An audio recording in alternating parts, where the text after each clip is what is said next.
Hi, this is Brian Forster, and in our ongoing adventures in the highlands of Peru, sometimes it takes the local taxi driver, or in this case, our special driver John, to surprise us with stories of things that we can see in the immediate area. As you can see, we're above the tree line basically here, and he started to tell us a story about a tunnel, natural in nature, but 7 kilometers long. So of course we decided to detour and follow his direction. And then we found this place. Now, the actual name of it seems to be O-Aranahui, which sounds more Hawaiian than the Inca language. But since we were here, of course, we had to go and explore. And as you can see here, it wasn't a simple task to find the tunnel itself, somewhat treacherous, but here is the actual entrance. And that's John with the hat, which is now off. He's a local guide. He speaks the Inca language perfectly and knows sites that other people have no clue about. So again, the tunnel appears to be natural. It's filled with stalactites and stalagmites, and of course we decided to go in. The only problem that we had with this was that we did not know about this cave beforehand, so we didn't bring any flashlights, and the only light we had was from one cell phone. But you can see also that there's a gate here, and in the evenings it's locked.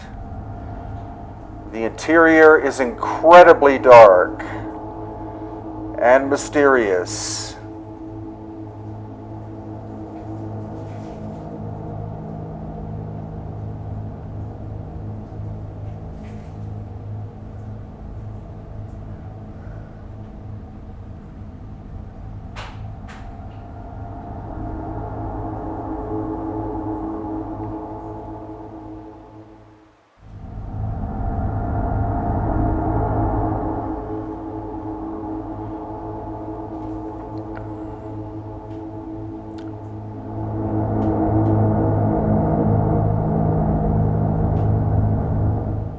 Unfortunately, we're only able to go about 300 meters or around 300 yards inside because of the lack of light, and also because it was very treacherous. There are a lot of stalagmites and stalactites. It's not a tunnel that you simply walk into straight on flat ground, but instead we had to climb up over boulders and things like that.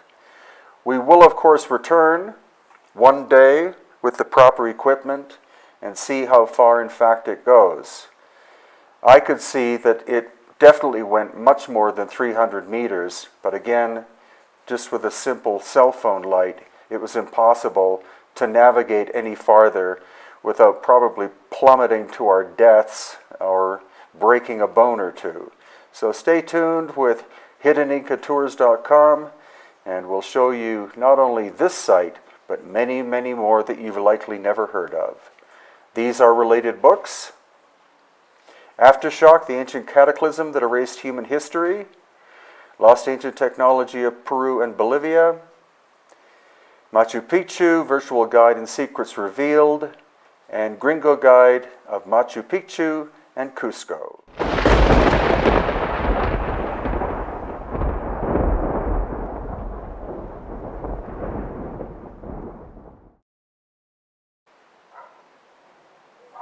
A mysterious band of holes,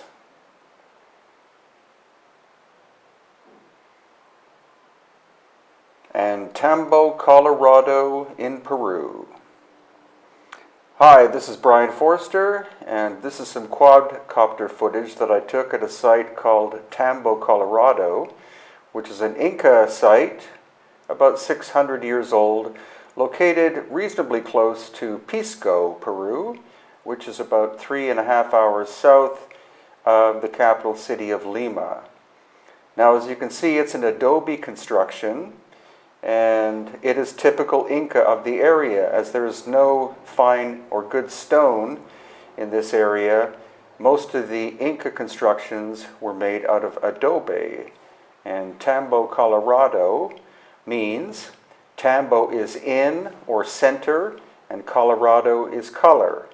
So Tambo is an Inca word, whereas Colorado, of course, is a Spanish word. But it was a major site for the Inca, and it was a transition place between the coast and Cusco in the highlands.